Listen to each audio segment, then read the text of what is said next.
For Lagos to maintain its status as Nigeria's economic and social hub, the government must get a balance in the development of its natural and human resources. The administration of Governor Babajide Sanwo-Olu is focused on this, hence the incorporation of social inclusion, gender equality and youth in its Themes Plus agenda. We have stories for you on Human Capital Development Trust of this administration and more on this episode of Inside Lagos. Many thanks for joining us. I'm Adedoja. Salam Adeniyi. Ẹni tí ò dé kò yìn ẹkùn kan. Àwa ni center of excellence. Ẹni ò dé kò yìn ẹkùn kan. Àwa ni center of excellence. Mo ní pé bó o bá dé kò yìn ẹkùn kan. Àwa ni center of excellence. Àwọn òyìnbó débẹ̀ wọ́n rí tá a jẹ́ ṣe. Àwa ni center of excellence. Haúsá débẹ̀ wọ́n rí tá a jẹ́ ṣe. Àwa ni center of excellence. Àwọn Ìgbò débẹ̀ wọ́n rí tá a jẹ́ ṣe. Àwa ni center of excellence. Gbogbo Yorùbá débẹ̀ wọ́n rí tí wọ́n mú lọ. Àwa ni center of excellence. Ẹni òde kò yìn ẹkùn kan. Èkó ò ní bàjẹ́ lórí àwa. Àwa ni center of excellence. Ọ̀pọ̀ ò bá dé kò yìn ẹkùn.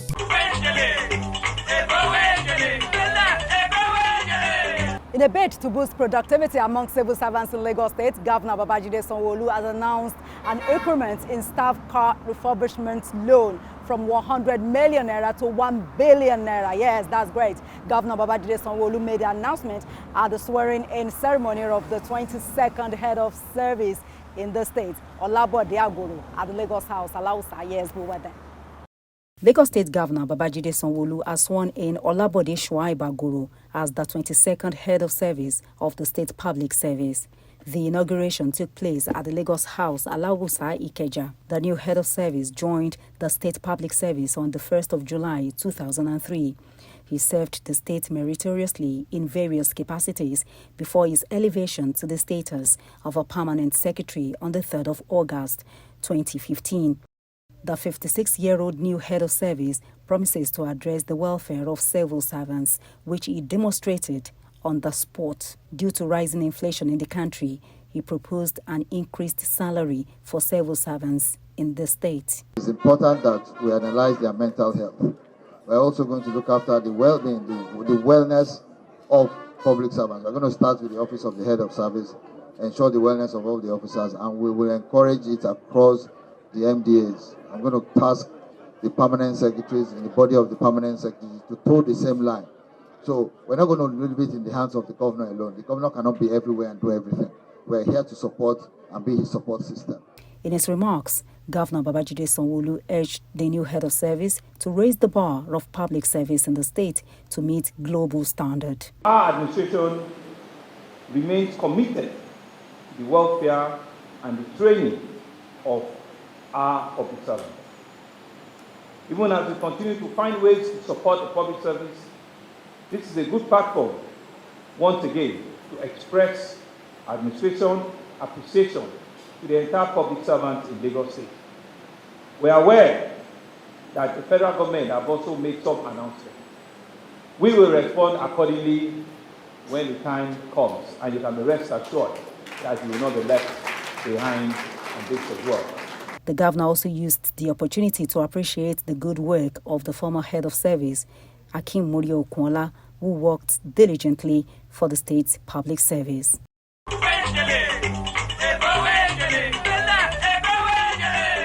The federal government has launched the Light Up Nigeria initiative in Ogun State and assured investors of commitment of the administration of President Bola Tinubu to supply their electricity needs with no strings attached. The vice president gave the assurance during the Agbara Business Roundtable meeting in Agbara Ado-Odo-Ota local government area of Ogun State. We were there. Vice President Kashim Shettima arrived in Agbara Industrial Estate in Ogun State. He is in the company of the Ogun State Governor, Dapo Abiodun, and the Lagos State Deputy Governor, Obafemi Hamzat, among others. They are here to discuss power as it affects business and see how private and public sectors can collaborate to generate electricity for Nigerians. The Vice President said it is quite embarrassing that the Agbara cluster rallies on other sources of power supply aside the national grid. He said the federal government, through the Niger Delta Power Holding Company, is committed to ensuring that clusters like that in Agbara benefit from cheaper means of generating power in their various factories. I want to give you my word, and my word is my bond. If you need 200 megawatts, 300 megawatts, we can give it to you. Tidy this thing up within 3 months. But be rest assured, we are going to supply your power needs. And I'm willing to come back to Lagos, visit all the clusters, and win the confidence. It's all about advocacy. It's about people believing in you. And I have the confidence of my boss so that I can talk authoritatively. He's someone who is very passionate about the Nigeria project. He's very, very committed to repositioning this nation. We all need to rally around him and support him to see to the realization of his dream for a greater Nigeria.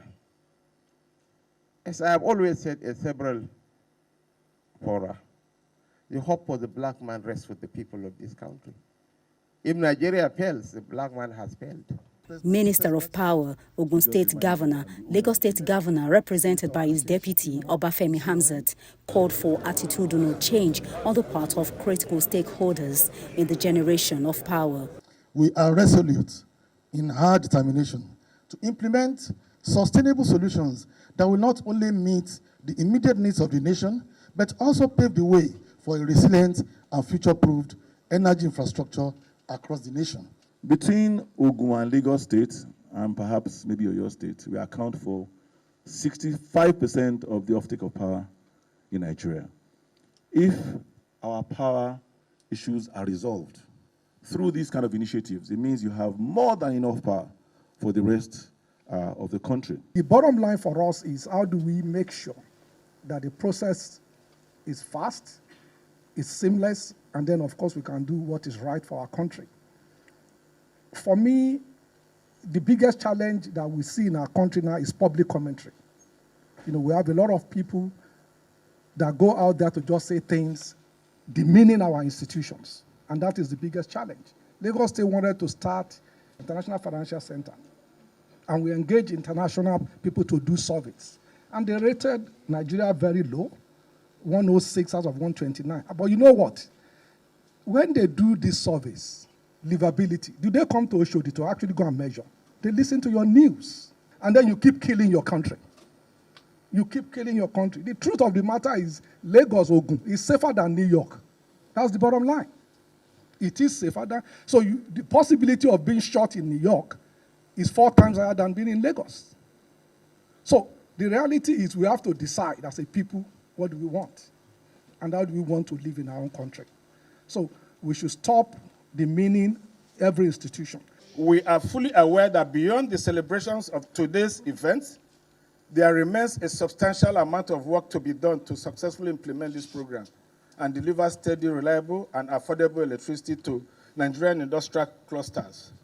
I am here to affirm NDPAC's unwavering commitment to the successful execution of this project, not only in Agbara, but also in various locations across the country. We recognize the significant multiplier effect this project will have on Nigeria's industrial, economic, and infrastructural development, and the value it will bring to Nigerian people, our ultimate benefactors. We've got about 7,600 ready to be dispatched today.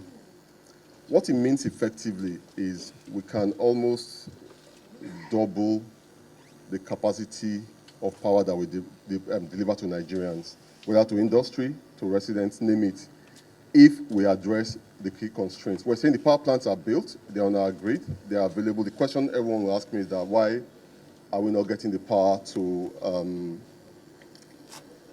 businesses and to homes?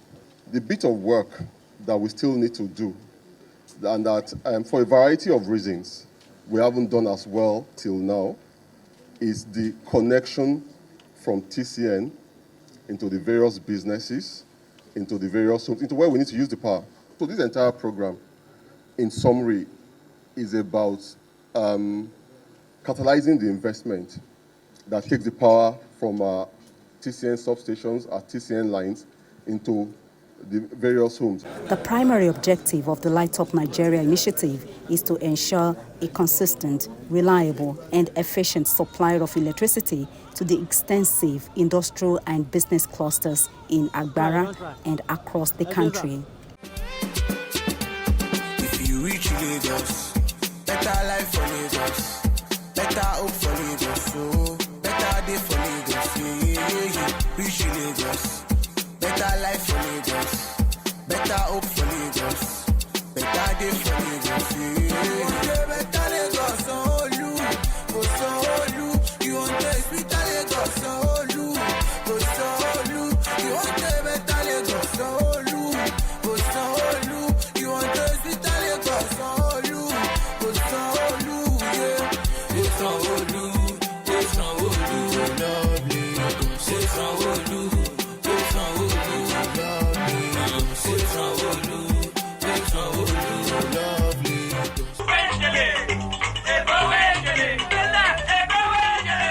The Office of Political, Legislative and Civic Engagement has distributed 2,000 palliative food boxes to Lagos indigents. The palliative for the vulnerable households in the state is to ameliorate the current hardship caused by the removal of petrol subsidy. The challenges that many Nigerians have been facing with regards to the increase in transportation costs and the prices of essential food items across the country as a direct effect of the policy on the removal of fuel subsidy calls for palliative measures. Afolabi Tajuddin is the special advisor to the governor on political, legislative and civic engagement. The distribution of palliative to the indigent, those that are vulnerable, the old woman, the old man, and those that need the government support. We have organized to distribute close to about 2,000 palliative of food pack boxes from His Excellency Mr. Babajide Olusola Aduragbemi Sanwo-Olu. He's so passionate about people of Lagos State, hence the need to give this palliative to them as succor, as relief to their household. It is meant for an household. It is meant for an household, and once you are giving, you can come back again to collect another one. One pack for an household. And before you are giving, you are expected to, they will give them a form where you will write your name, your address, your phone number, your local government, your last round number and your signature. The sole aim of bringing governance closer to the people and also bridge the gap of communication between the government and Lagos State residents for effective governance and public goods is the responsibility of the Office of Political, Legislative and Civic Engagement. It's on a continuous basis. It's supplied by the Ministry of Agric, and other agencies are also doing the same. So it's not just this office that is sharing the palliatives. We also have Ministry of Agric itself that's doing the same, and we also have other agencies that will do the same. So it's actually going to go around. For us as civic engagement, we have the Citizens Gate platform, which we enjoin all Lagosians to log on to. It's a platform where you can actually complain about any agency in Lagos State. We also have the financial assistance that we provide from our office. The palliative distribution is in conjunction with the Ministry of Agriculture.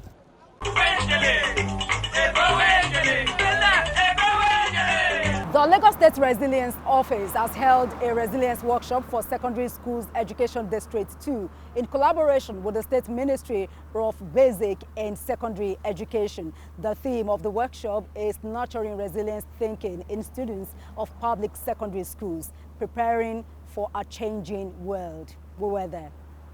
Lagos State is faced with numerous challenges in its economic and environmental landscape, from climate change, population growth, intense migration, rapid urbanization, among others. The Lagos Resilience Strategy is a testament of the Babajide Sanwo-Olu's administration's commitment to improving the quality of life of Lagos residents. To improve resilience in Lagos State, The Office of Lagos State Resilience gathered students from the 6 education districts of the state to learn how to survive, adapt, and grow no matter the challenges. The facilitator is here to take them through the ability to withstand and recover quickly from challenges and emerge even stronger than before. These challenges are usually in form of shocks and stresses, she explains. Doing something to overcome the issue. You have where you can drop your trash instead of carrying it or just littering the whole street. The government is equipping them of the needs of day-to-day activities in the school and out of school. This program I can brand like a way of refertilizing our lost values, our lost norms, and in a way it's another way of introducing this so that from this grassroots, they will bring this matter to the homes, within their friends, in the school, in the churches, in the mosque. It's a way of correcting our lost values and a way, at the same time, again, introducing good things that will take them higher in life. It's like the government is equipping them of the needs of day-to-day activities in the school and out of school. Comparatively in Nigeria today, Lagos is number 1, and while others follow. Why? All the programs being put in place, they've been copied to copy. And I will tell you, photocopy can never be like original. They only copy to copy, but they cannot, get the content. The owner of the content is Lagos State. Not only in education, Lagos State is trying to bring everything up to realize that Lagos State becomes a mega city, not only by saying, put into practice, and at the same time, people around will know. The students said they are improved in knowledge than how they came in and ready to face the challenges head on. Like if there is fire in community, I'll tell the person about the emergency number or call the emergency number 767 or 112.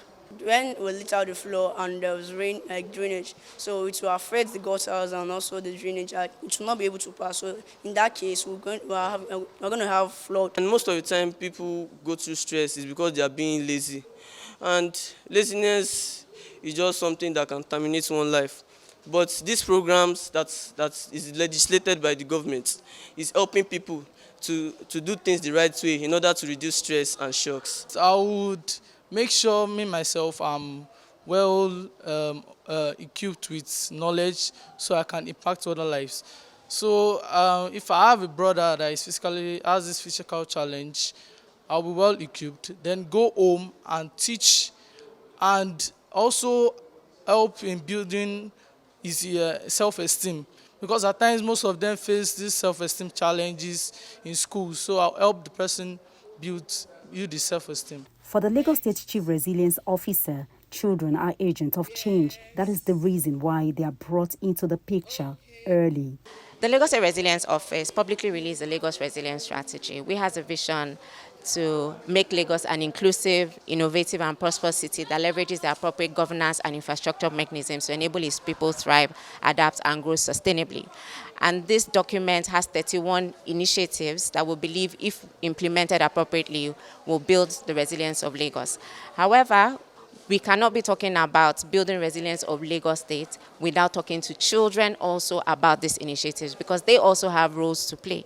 Various stakeholders have a role to play in ensuring that the initiatives are implemented. For instance, you will hear the students talk about flooding. As in, we can't be talking about improving the flooding issue in Lagos State or improving flood management without actually talking to the people. And we believe that children are change agents. They're the ones who will hold their parents accountable, as in for doing things the wrong way. For instance, if we expect that if a child sees his mother or father pouring waste in the drains, he can say, "Mommy, stop it." As in, that is not correct. As in, Lagos State government has told us that this worsens flooding in Lagos. And we believe that by doing this, as in, we will be entrenching resilience values in them to ensure that we reap resilience dividends not only today, but in the future. So there are 31 initiatives across the strategy. They've been taken through some of their roles, what they're expected to do to ensure that those initiatives are implemented at their own level. We've seen people's lives being saved because one child was the one that remembered to call 767 or tell someone that you can call 767. We have instances where we've had adults that don't even know those numbers. So we believe that by taking it to this level, as in we will be nurturing resilience in them and also in the society at large. The Lagos State Resilience Office was inaugurated in April 2019 based on a partnership between the state government and the Rockefeller Foundation via the 100 Resilient Cities program.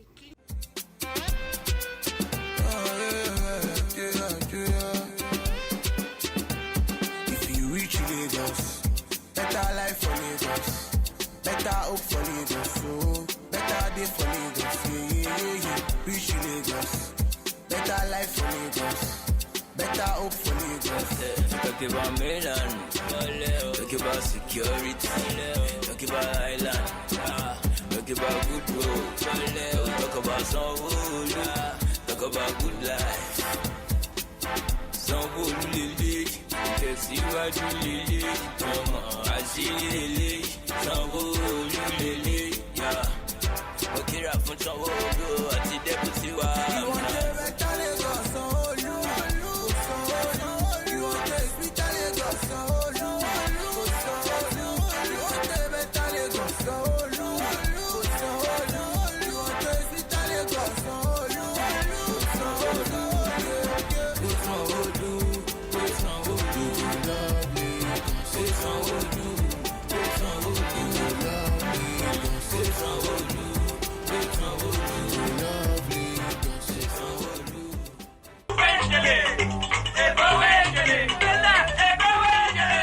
With vibrant and well-motivated human resources, Lagos can continue to witness more development and maintain its status as an economic hub and Nigeria's commercial capital. And that's all we have for you on this episode of Inside Lagos. Many thanks for being a part of it.